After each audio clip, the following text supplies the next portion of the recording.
오늘 말씀의 제목은 교회와 성전에 대해서라는 제목인데요.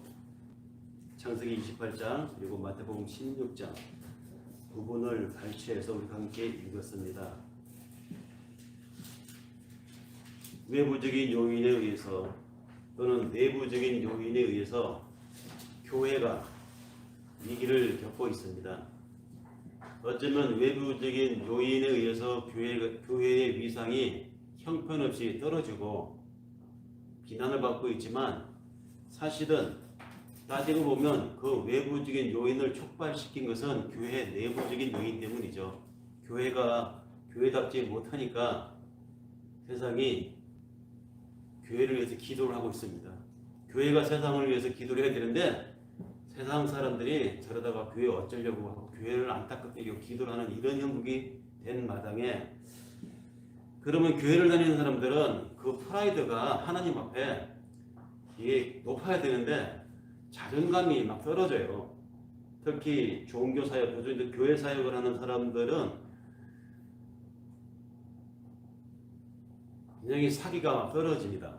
교회를 열심히 신앙생활 하는 분들도 마찬가지죠. 교회가 세상의 빛과 소금의 역할로 존경을 받아야 되는데 오늘날 교회가 그렇지 못한 자리에 서 있다 보니까 교회를 다닌다고 나는 교인이라고 자신 있게 사람들 앞에 자기 자신을 말하지 못하는 이런 시대에 살고 있지 않나 싶습니다. 그래서 저는 교회가 앞으로 어떻게 될 것인가, 그럼에도 불구하고 하나님이 불러주시는 우리 한 사람 한 사람은 교회인데 그 교회가 도대체 무엇이냐, 교회를 가리켜 성전이라고도 하는데 성전이 도대체 어떻게 정의되어야 할 것인가, 교회, 성전, 여기에 대해서 오늘 성경 말씀에 근거해서 확실한 우리의 인식을 정리해보자. 그래서 오늘 교회와 성전에 대하여라는 말씀의 설교를 전합니다. 흔히들 교회라고 하면 우리가 떠올리는 것은 빨간 벽돌로 지어진 사각형 모양 또는 육각형 모양의 건물을 상상합니다. 그리고 그 건물 가장 높은 곳에 첨탑을 세워서 네온 사인 십자가, 빨간색 십자가가 밤에 이렇게 반짝이는 모양을 생각을 하죠. 그리고 그 건물을 가리켜서 사람들은 때로는 성전이라고도 표현을 합니다. 그래서 교회를 오래 다니는 사람들은 경험해 보셨겠지만 성전 건축을 위한 헌금 동료를 받기도 했죠. 실제로 어려운 살림에 교회가 건물을 짓겠다고 하는데, 성전을 짓겠다고 하는데 거기에 상당한 물리적 헌금을 출연을 하기도 했던 경험들이 있으실 것입니다. 그리고 또 실제로 그 성전 건축을 추동하는 목사님들께서 하시는 말씀이, 하나님이 거하시는 곳은 이렇게 허름하고 누추한데 당신들은 그렇게 화려하고 멋진 집에 살면 하나님 앞에 양심의 가책을 느끼지 않는가, 뭐 이런 말씀으로 성전 건축 헌금을 하라고 은근히 스트레스를 가하기도 해왔죠. 그래서 멋진 교회 건물들이 곳곳에 세워진 것을 우리는 보게 됩니다.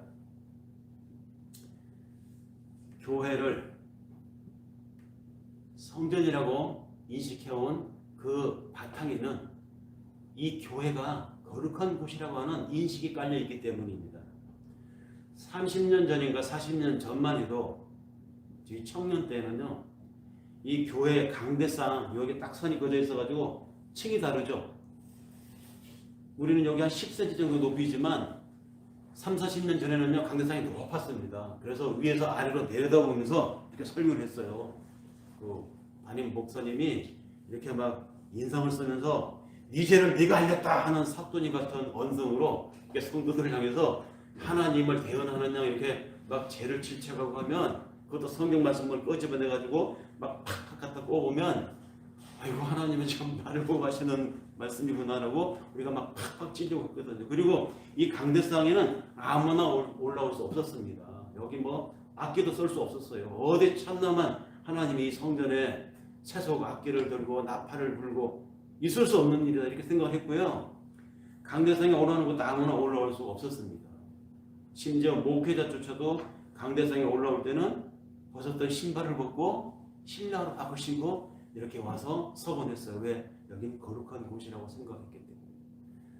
교회당을 성전이라고 생각했고 그 성전 안에서도 이 강대상은 아무나 범접할 수 없는 곳이기 때문에 이곳에 올라오는 자는 신발을 벗어라 이렇게 생각을 했던 것이죠.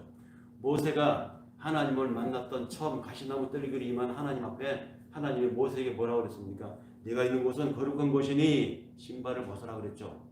여호수아도 마찬가지였습니다.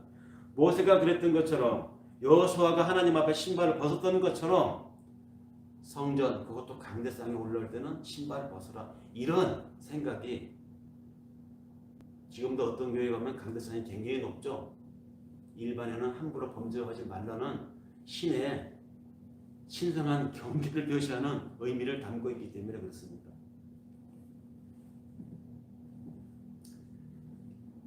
교회를 건물로 생각하기 때문이죠.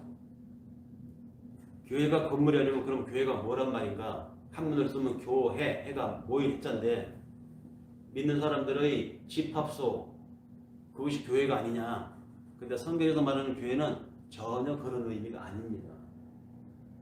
성경에서 교회란 말을 쓰는 용어를 찾아보면 신약에 주로 나오는데 주로 에클레시아라고 썼어요. 에클레시아를 교회라고 명명했다는 것입니다. 바울이 쓴 서신서에 주로 많이 나오는 용어인데요. 교회는 에클레시아입니다. 그럼 에클레시아라는 말이 뭐냐? 이 말을 분석을 해보면 에크는 전치사고요. 뒤에 레시아가 거룩한 무리들이라는 뜻입니다. 거룩한 무리.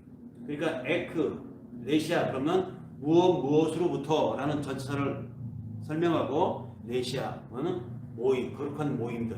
무엇으로부터 분리된 거룩한 모임. 이것이 에클레시아입니다. 성경에서 사용한 에클레시아적 교회라는 용어는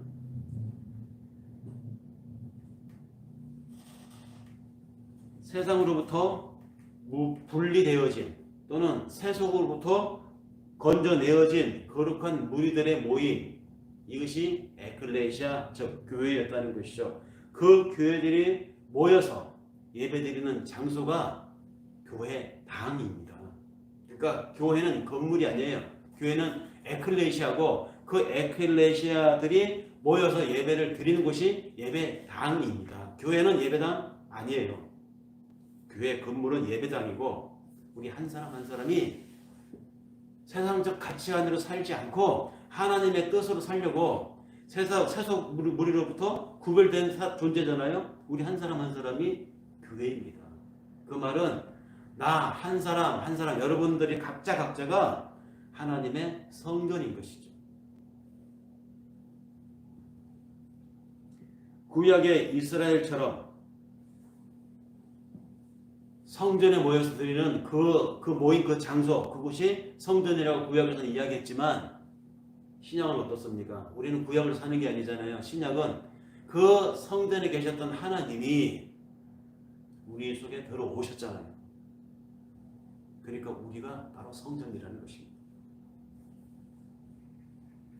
하나님이 어디 계십니까? 기도원에 계실까요? 저 교회 철탑 정탑 저 높은 그 십자가 거기 하나님이 계십니까? 아닙니다. 하나님은 지금 우리 각자 안에 들어와 계시다는 것이죠. 그렇기 때문에 우리 한 사람 한 사람이 교회고 바로 내가 성전이고 여러분들이 성전입니다. 그런 의미에서 목사님들이 종종 쓰는 용어가 있어요. 성지순례 이 말 이것도 참 우스운 표현입니다. 성지가 어디 따로 있나요? 그런 사람들은 성지순례, 성가 거룩한 곳이라고 해서 그곳을 여행하는 것을 성서 유적지 여행이라고 하지 않고 꼭 성지순례라고 그래요. 아니 하나님이 있는 곳이 꼭 지금 이스라엘만이냐고요. 하나님이 계시는 곳이 바울이 전도 여행을 했던 터키만이냐고요. 로마만이냐고요. 성지는 이탈리아가 아니라 바로 우리 자신들이고 성지는 이스라엘이나 터키가 아니라 하나님이 지금 계시는 곳, 내 마음, 우리가 바로 성지입니다. 내가 교회고, 내가 성전이고, 내가 성지라는 말이죠. 나중에 기회가 되면 가겠지만 저는 성지순례를 가지 않습니다. 성서 유적지 여행을 갈 것입니다. 성소 유적지 여행. 바울은 교회들에게 많은 편지들을 썼습니다. 빌립보서니, 에베소서니, 갈라디아서니, 데살로니가, 고린도니 많은 편지를 썼는데 그 편지들 속에서 교회들에게 편지를 썼는데 그 교회들이 바로 에클레시아라고 표현이 되어 있다는 것이죠. 서두에서 이미 교회를 언급합니다. 빌립보서 1장 1절 인사말에서 이렇게 말합니다. 그리스도 예수의 종인 나 바울과 디모데는 그리스도 예수 안에서 빌립보에 살고 있는 여러 성도들과 이 성도들이 바로 에클레시아입니다. 그리고 감독들과 집사들 모두에게 이 편지를 씁니다. 라고 인사말 서두에 이렇게 이야기하죠. 뿐만 아니라 에베소서에서도 1장 1절에 인사말에서 이렇게 말을 합니다. 하나님의 뜻을 따라 예수 그리스도의 사도가 된 나 바울은 에베소에서는 예수 그리스도를 믿는 신도들에게 이끌었습니다. 말하죠. 이 신도들 바로 에클레시아라고 표현했습니다. 교회죠. 이렇듯 빌립보에 있는 성도들에게, 에베소에 있는 신도들에게, 또는 고린도의 갈라디아에 있는 예수를 믿는 사람들에게 바울은 편지하기를 이렇게 시작하는 인사말에도 하나같이다. 에클레시아, 즉 예수를 믿는 여러분 한 사람 한 사람이 바로 에클레시아, 즉 교회입니다. 성전입니다. 라고 그간 인사를 했습니다. 더 직접적으로는 바울이 아예 대놓고 여러분이 바로 성전입니다. 라고 표현한 구절이 있죠. 고린도전서 6장 19절에 있는 말씀인데 그대로 옮겨보면 이렇습니다. 여러분들의 몸은 성령의 전입니다. 여러분은 하나님으로부터 성령을 받아서 그 성령을 여러분 안에 모시고 사는 존재들입니다. 아예 직접적으로 표현하잖아요. 우리들, 바로 여러분들 한 사람 한 사람이 교회이고 성전인 것이죠. 그러면 우리가 어떻게 이런 거룩한 저 성전 교회가 되었나요?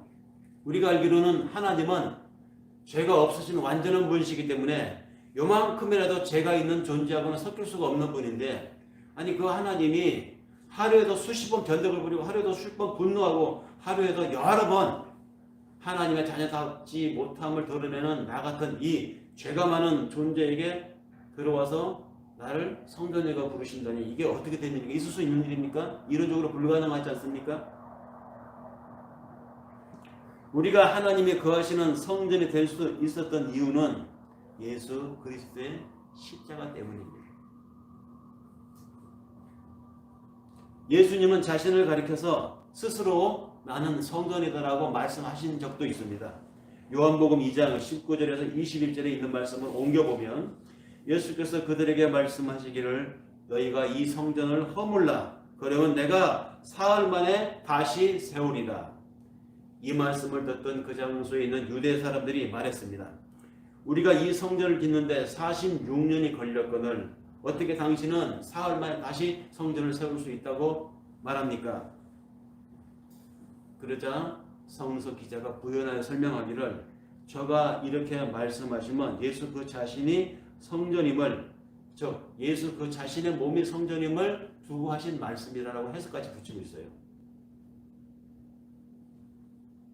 예수님께서 이렇게 말씀하신 이유는 구약이 말하고 있는 성전, 구약에서 예언자들이, 구약에서 제사장들이, 구약에서 서기관들이 말해왔던 성전, 그 성전에 대한 모든 이야기가 바로 예수 자신을 두고 해온 말이다라는 것을 여기서 분명하게 밝혀주고 있는 이야기입니다. 그것을 암시하는 이야기였어요. 더 직접적으로 예수님께서 하신 말씀을 볼까요? 요한복음 1장 48절에서 51절에 있는 말씀입니다. 거기에 예수님이 나다나엘이 전도해가지고 데리고 온, 빌립에 전도해가지고 데려온 친구가 있어요. 나다나엘이라고 한 친구인데 예수님이 자기 앞에 나오는 그 나다나엘을 보시고는 이렇게 말합니다. 너 참 이스라엘이다.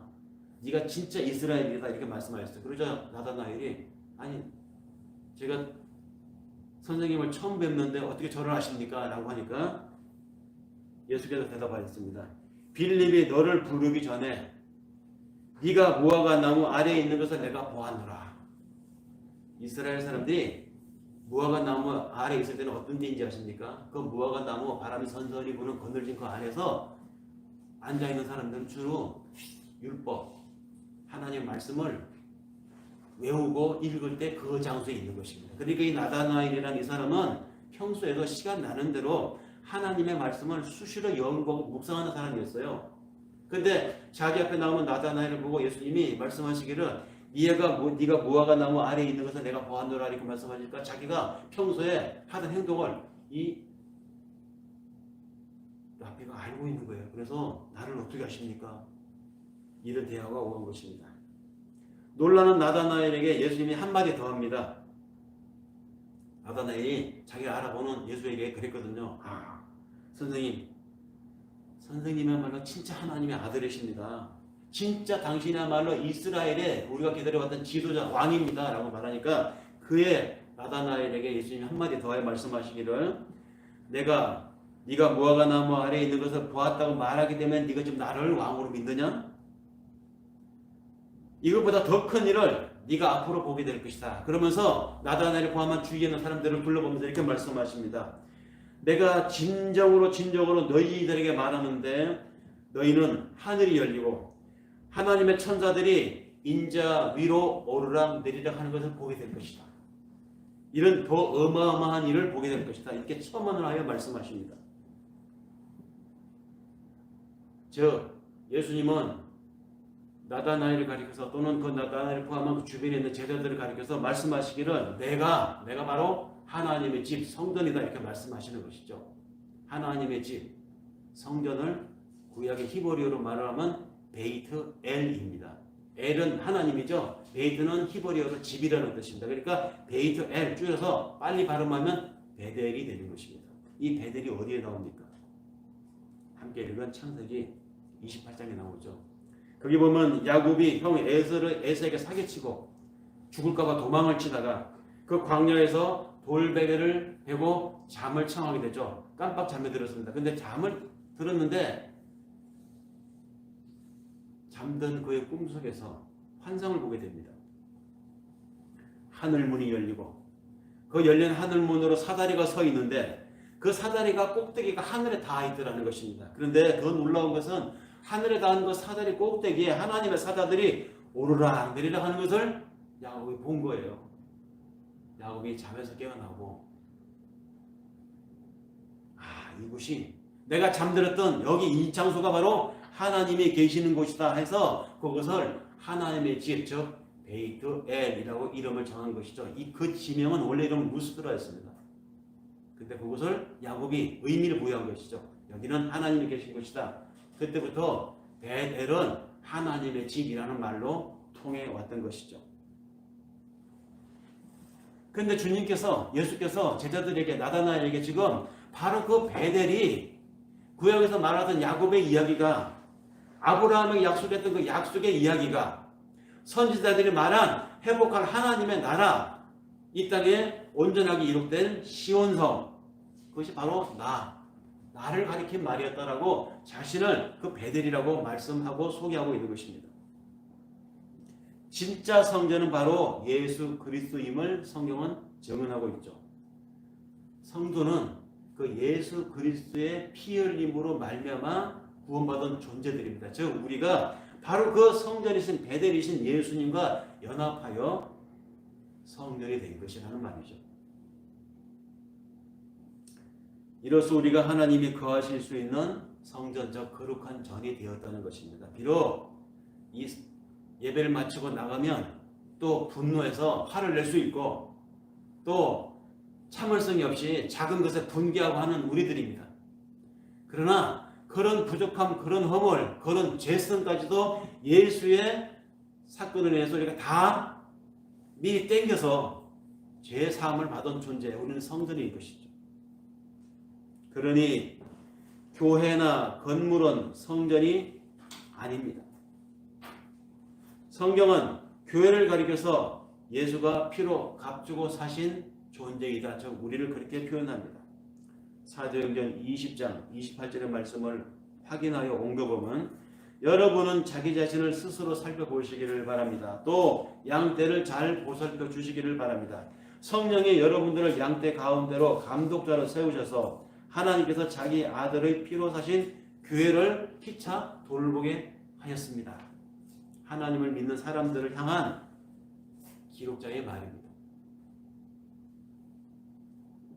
그런데 예수께서 그 교회를 내가 세우겠다라고 말씀하시잖아요. 내가 그 교회를 세우겠다. 마태복음 16장 18절 19절의 말씀이 바로 그 말씀입니다. 함께 읽은 내용이었죠. 나도 너희에게 말하는데 너는 베드로다. 내가 이 반석 위에다가 내 교회를 세우겠다. 죽음의 세력에 그것을 이기지 못할 것이요 내가 너에게 하늘의 열쇠를 주겠으니 네가 무엇이든지 땅에서 매면 그것이 하늘에서도 매일 것이요 네가 무엇이든지 땅에서 풀면 그것이 하늘에서도 풀릴 것이다. 베드로를 향해서 주님이 지금 이 말씀을 하시잖아요. 교회를 세우겠다고. 어디에? 반석에 세우겠다고. 근데 예수님이 이 말씀을 하시기에 바로 직전에 무슨 이야기를 주고받았느냐면 앞서서 예수는 제자들에게 사람들이 나를 누구라고 하더냐라는 질문을 던진 바가 있었습니다. 그 질문에 둘러선 제자들이 이렇게 말합니다. 사람들이요 때로는 예수 선생님 당신을 가리켜서 세례 요한이다라고 말하는 사람도 있고요. 또 어떤 사람들은 랍비 선생님 당신을 가리켜서 엘리야라고 말하는 사람도 있고 또 어떤 사람들은 선생님을 가리켜서 예레미야 선지자라고 말하는 사람도 있었다. 이렇게 저렇게 여러 가지로 말하는 것을 선생님께 얘기한 제자들에게 예수님께서 이렇게 말합니다. 사람들의 말은 그렇고 그 사람의 평가는 그렇다고 치고 내가 너희들에게 묻겠다. 지금 내 말씀을 듣겠다고 모여있는 여기 여러분들에게 하나님이 묻겠다는 것입니다. 너희는 나를 누구라고 하느냐. 그렇자 제자들이 선뜻 누구도 랍비 세례요한이라고 하는 말에 난 동감이 되기도 하고 어떨 때는 또 예언자 같기도 하고 뭐 서로 딱 찍어서 분명히 자신 있게 말을 못하니까 성질 급한 베드로가 펄썩 나서가지고 이렇게 말을 합니다. 주는 그리스도시요 살아계신 하나님의 아들입니다. 이렇게 말을 하니까 흡족하신 예수께서 그 베드로를 향해서 칭찬하시기를 바요나 시몬아 네가 복이 있구나. 너에게 이렇게 고백하도록 한 것은 바로 네가 한 것이 아니라 네 속에 하나님이 그렇게 하게 하실 것이다. 칭찬을 하셨어요. 분명한 것은 베드로라고 부르기 전에 원래 이름 바요나 시몬아 이게 베드로의 원래 이름이었습니다. 베드로의 원래 이름은 시몬이었어요. 그런데 그를 예수님이 베드로라고 별명을 붙여주신 것입니다. 베드로. 그리고 그에게 너는 베드로라. 내가 이 반석 위에 교회를 세우겠다. 그리고 천국의 열쇠도 주는데 그 천국 열쇠를 가진 자에게 땅에서도 풀면 하늘에서도 풀리고 땅에서도 매면 하늘에서도 풀릴 것이다 라고 하는 어마어마한 권세까지 줍니다. 이 성경 말씀 마태복음 16장에는 요 구절을 근거로 해서 천주교회 즉 카톨릭은 천국에서 풀 만한 일을 이 땅에서 푸는 이가 있고 이 땅에서 매면 천국에서도 매일 권세를 가진 자가 있는데 바로 그 사람이 베드로다. 베드로 그는 우리 천주교 카톨릭의 초대 교황이다. 다시 말해서 우리 천주교회 교황께서 풀면 하늘에서도 풀리고 그분께서 묶으면 하늘에서도 묶여진다. 이 계승권을 주장을 합니다. 이 구절이 카톨릭의 교황권의 근거로 삼는 구절이죠. 그래서 카톨릭 교회에서는 그 베드로 위에 하나님이 교회를 세우셨고 그 위에 음부의 권세도 그를 이기지 못하며 천국의 열쇠까지 주셨다. 이렇게 그들은 믿고 있습니다. 당연히 그 베드로를 초대 교황으로 받아들였고 그 교황권을 전수받은 지금의 교황도 역시 천국의 열쇠를 쥐고 있다고 그들은 고백하고 믿고 있습니다.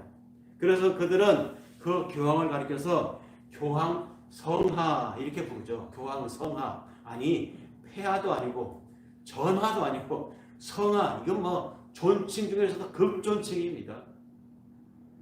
뭐 거룩한 폐하 전하 뭐 이런 뜻이겠죠. 지금도 그 교황은 자신이 사인하는 카톨릭의 중요한 모든 문서들을 가리켜서 자신의 서명을 하면서 자신을 뭐라고 가리키느냐? 하나님의 종의 종이 여기 이렇게 서명하노라라고 설명을 해요. 그 카톨릭의 교황을 여러분들도 비디오로 또는 뭐 영상으로 보셨겠죠? 모자를 이렇게 쓰고 있지 않습니까? 그 모자에 박혀 있는 보석이 65억 원어치 상당이래요. 65억 상당의 모자를 쓰신 성하 교황께서 지금도 베드로의 전통 개성권을 쥐고 있다고 전 세계를 향해서 평화의 메시지를 던지고 있습니다. 그리고 그것이 그대로 성경으로 이어지고 있다. 지금도 기록되는 성경이라고 그들은 성경이 지금도 연장되고 있다고 믿고 있습니다. 한마디로 황당한 주장이죠. 오늘 무엇이 교회이고 무엇이 성전이냐라고 하는 이 메시지를 준비하면서 이 카톨릭의 이 이야기가 얼마나 우습고 요망스럽고 미신스럽기까지 한지 낱낱이 밝혀드릴게요. 보세요. 베드로라고 하는 말에 근거해서 그들은 베드로 위에 교회를 세웠다는 주님의 말씀을 근거하고 있는데 베드로가 너는 이제부터 베드로라 예수님 말씀하셨죠. 너는 이제부터 베드로라. 그 베드로란 말을 헬라어를 그대로 번역해보면 페트로스입니다. 페트로스. 이 페트로스라는 말은 영어나 헬라어에는 이 문법상 성이 있어요. 우리나라 말은 성이라는 게 없습니다. 철수야 영이야. 영이는 여성이고 철수는 남성이죠. 그런 거 다 알지만 영어나 헬라어에서는 문법상 중성이 있고 남성이 있고 여성이 있습니다. 주어가 중성으로 쓰이면 그 말을 받는 동사나 그 이에 나머지 목적어도 같은 성을 써야 돼요. 주어가 중성이면 받는 목적어도 중성이어야 되고 주어가 남성 명사면 그 받는 목적어도 남성 명사여야 됩니다. 그러면 여기 베드로라는 말, 이 명사 이것은 뭐냐? 남성 명사예요. 남성 명사 주격입니다. 너는 베드로라 이 말은 남성 명사 주격입니다. 그런데 이어지는 뒤에 말, 내가 이 반석의 교회를 세우리라는 말, 반석이라는 말도 페트로입니다. 페트로라는 이 말은 중성 명사예요. 베드로라는 말, 즉 페트로스는 남성 명사. 그런데 내가 이 반석을 세우리라고 하는 이 반석은 중성 명사라는 말이죠. 안 맞잖아요. 너는 베드로라는 이 말과 반석은 같은 것이 아니라는 것입니다.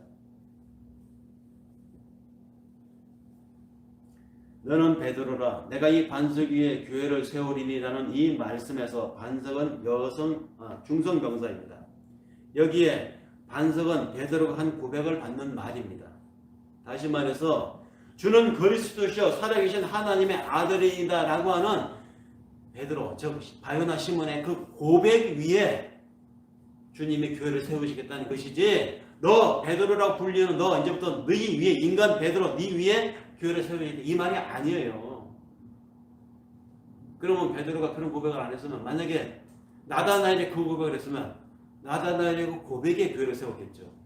요한이 그렇게 고백했다면 요한의 고백 위에 교회를 세웠을 것입니다. 베드로가 그 고백을 했으니까 베드로가 네가 말한 바로 그 고백이 교회의 기초가 된다는 말입니다. 그런데 캐톨릭은 천주교는 어떻습니까? 그 고백을 한 베드로, 인간 베드로, 특정인 베드로 이 사람에게 교회의 기초가 세워졌다라고 믿고 있잖아요.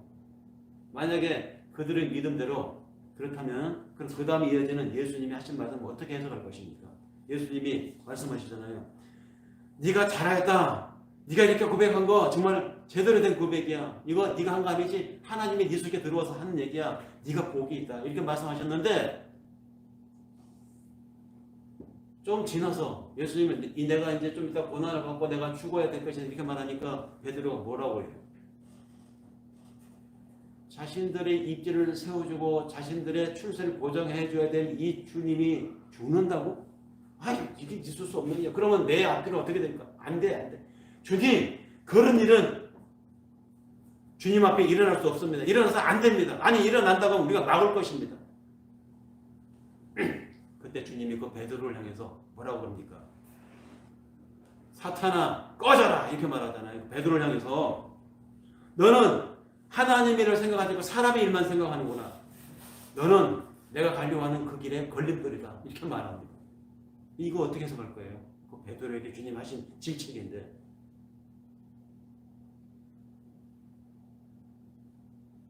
인간 베드로 위에 교회를 세우겠다는 말이 아니라 제대로 된 신앙 고백을 하는 이들 위에 교회를 세우겠다 이 말씀입니다.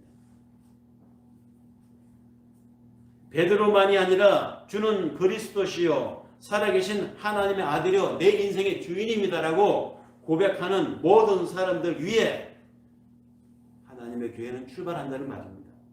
그렇게 고백하는 사람들의 삶에 그렇게 살아가는 이들 위에 천국의 열쇠를 주시겠다는 말입니다. 그렇게 고백하고 살아가는 사람들이 이 땅에서 풀면 그 사람의 삶이 그 사람이 말하는 것이 하늘에서 풀리고 그렇게 고백하고 살아가는 사람들의 삶이 이 땅에서 묶으면 하늘에서 묶인다. 즉 그렇게 살아가는 사람들이 하늘에서 삶을 이미 이 땅에서 살고 있다는 말입니다. 천국의 열쇠 우리 한 사람 한 사람 우리 교회가 바로 이 열쇠를 가지고 있습니다. 교회로 부름을 받은 이들이 이 땅에서도 천국 백성으로 산다는 말입니다. 하늘의 뜻인 교회가 성도들의 삶에 그대로 나타난다는 뜻입니다. 그래서 교회가 땅에서 풀면 하늘에서도 풀리고 교회가 땅에서 매면 하늘에서도 매이는 것입니다. 카톨릭이 말하는 것처럼 이 반석이 베드로 한 사람을 말하는 것이라면 그 뒤에 그 베드로를 향해서 질책하신 예수님의 저주에 가까운 책망은 어떻게 해석이 될 것이냐 말이 되지 않습니다.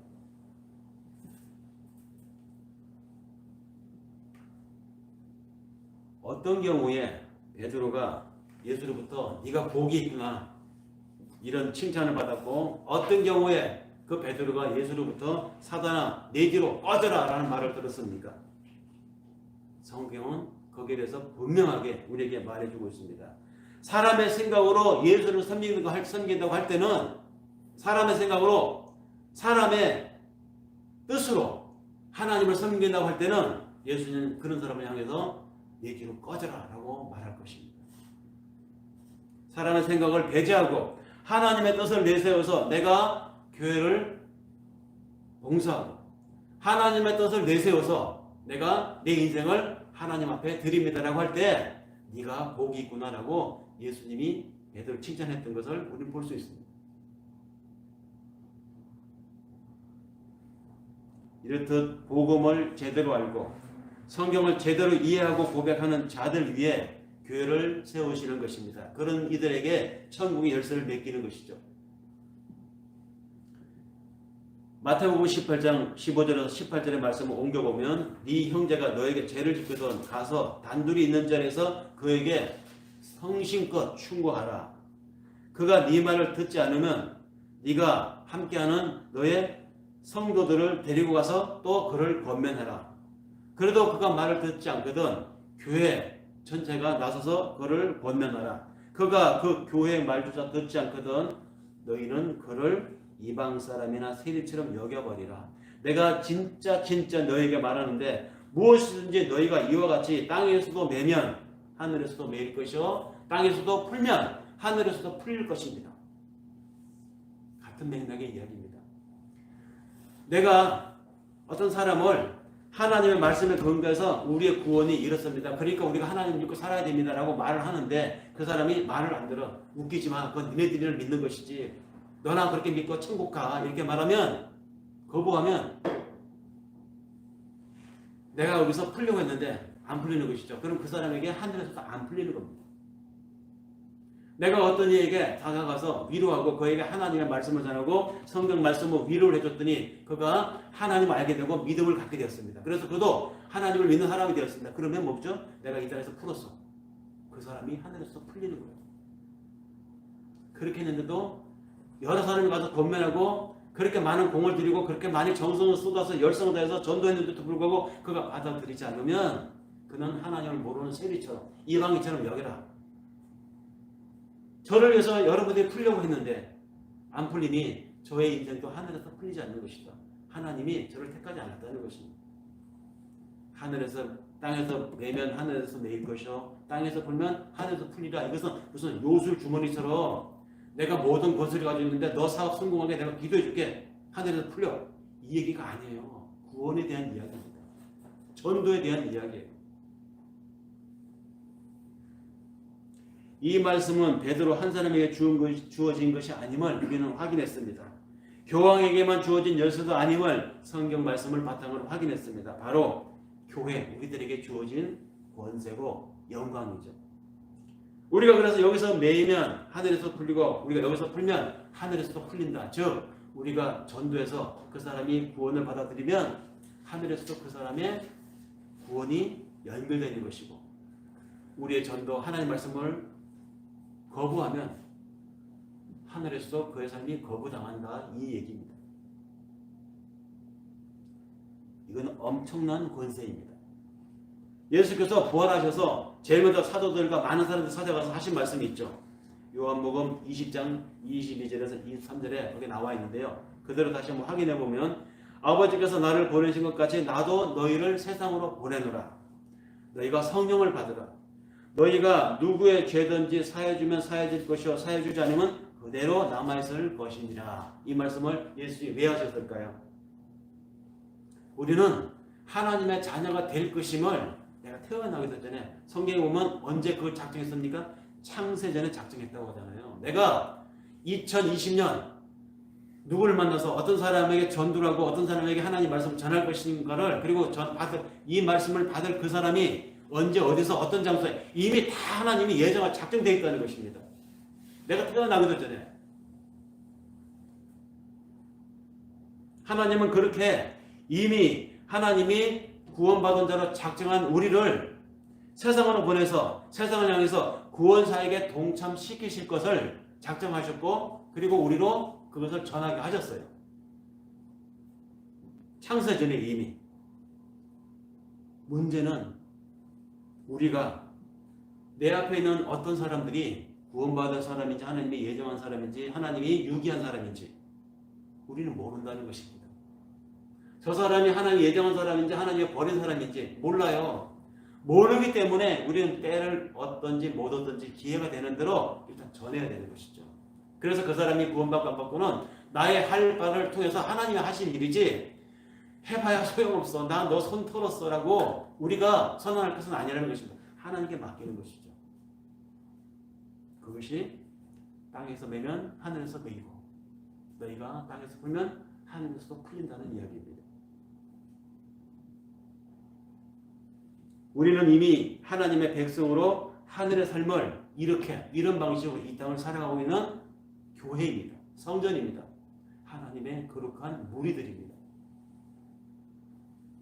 왜 우리 교회 한 사람 한 사람에게 이런 고난을 주셨을까요?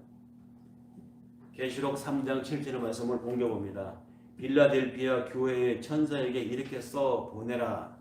거룩하신 분, 참되신 분, 다윗의 열쇠를 가지고 계신 분, 여심은 닫을 자가 없고 닫으면 열 사람이 없는 그분께서 말씀하시노라. 이렇게 언급되는 여기에서 우리가 뭘 알 수 있습니까? 우리에게 예수의 바로 그 열쇠를 똑같이 주셨다는 것입니다. 따라서 이 열쇠를 부여받은 우리 한 사람 한 사람 교회에게는 그에 응당한 책임이 따릅니다. 그 책임이 무엇입니까? 말씀을 그들에게 전하는 책임이 우리에게 있습니다. 근데 말씀을 전하려면 우리가 말씀을 알아야 되잖아요. 말씀을 알아야 전하는데, 그러니까 말씀을 전해야 될 책임이 있으니까 그게 부수적인 책임이 뭡니까? 말씀을 알아야 할 책임이 있습니다. 성경을 제대로 알아야 된다는 것이죠.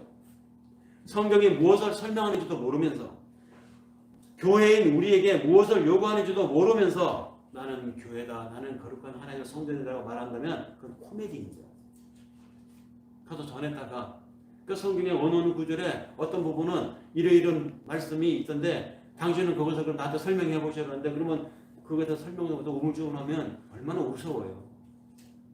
어떤 질문이 들어와도 사통 팔통으로 다 구원으로 연결돼서 해석될 수 있는 성경에 대한 관이 딱 서 있어야 된다는 것이죠. 그래서 저도 앞으로 몇 해나 더 얼마나 더 설교할 기회가 있을지 모르겠지만, 앞으로는 성경 말씀을 전할 때 메시지를 준비하면서 가능하면 성경 안에 있는 말씀을 바탕으로 해서 성경으로 성경이 풀려지는 방식으로 설교를 이제 준비를 하면서 전하기로 했습니다.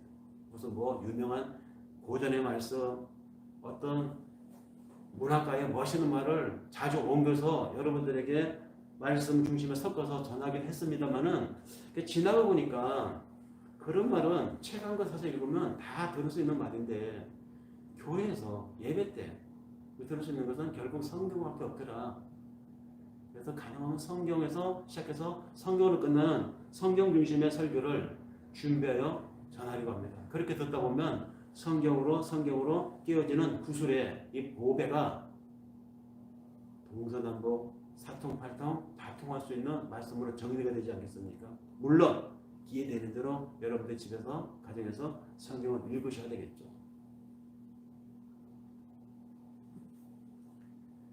에베소서 2장 20절의 말씀을 옮겨봅니다. 여러분은 사도와 예언자의 터 위에 세워진 건물이요 그리스도 예수 스스로가 그 모퉁이 돌입니다. 바울이 말한 이 언급에서 교회 우리 한 사람 한 사람 교회를 가리켜서 건물에 비유하여 건물의 가장 중심이 뭡니까? 모퉁이 돌이죠. 모퉁이 돌에 서야 그걸 중심으로 전체 바닥을 잡지 않습니까? 중심은 예수 그리스도라는 말입니다. 사도들과 선지자들이 이 말씀을 대언하여 기록하여 왔습니다. 누구? 예수 그리스도를.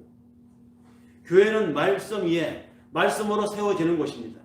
말씀으로 이 천지 창조가 시작되었고 그 말씀이 우리에게 오셔서 우리를 구원하셨습니다.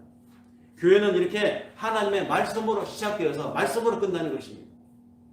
가끔 목사들끼리 모이는 노회나 시찰에 가면 목사들끼리 하고 주고받는 말에서 이런 얘기들을 합니다.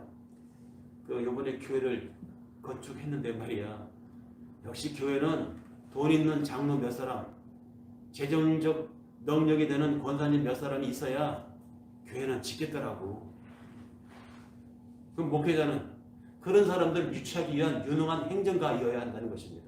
그런 사람들을 어떻게든 사귀고 그런 사람들과 잘 친하게 지내고 그런 사람들을 어떻게든 교회로 오게 해서 그런 사람들의 재물과 그런 사람들의 열성과 그런 사람들의 그 재화를 교회에 쏟아놓도록 해야 교회가 건축되고 교회가 커진다. 이런 영업 비밀을 말씀하시는 것을 들었어요.